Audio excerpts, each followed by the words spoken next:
आमावा महुइया मोजराई गइले हो रह रे फुलाई गइले हो रह रे फुलाई गइले हो।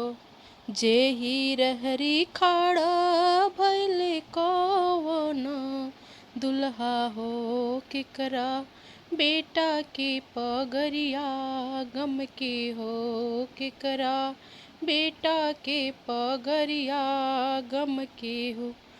हंसी बोलिया बोलले कवन पापा हो हमरा बेटा के पगरिया गम के हो हमरा बेटा के पगरिया गम के।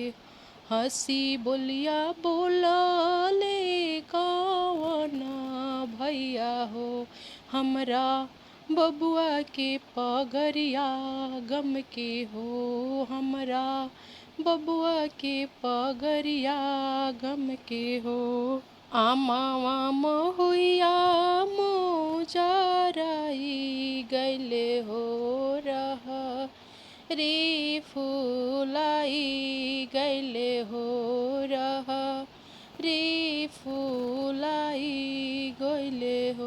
जेही रहरी खाड़ा भइले कवन दुल्हा हो से हो जेही रहरी खाड़ा भइले कवन दुल्हा हो केकरा बेटा के पगरिया गम के हो केकरा बेटा के पगरिया गम।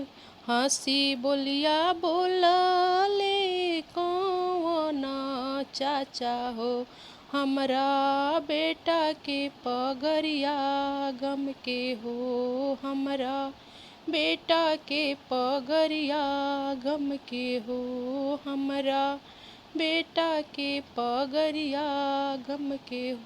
दोस्तों, अगर मेरे आवाज़ में आप सबको हमारे गीत पसंद आए तो वीडियो को लाइक करना और कमेंट में मुझे बताना कि आप सबको कैसा लगा। Thank you.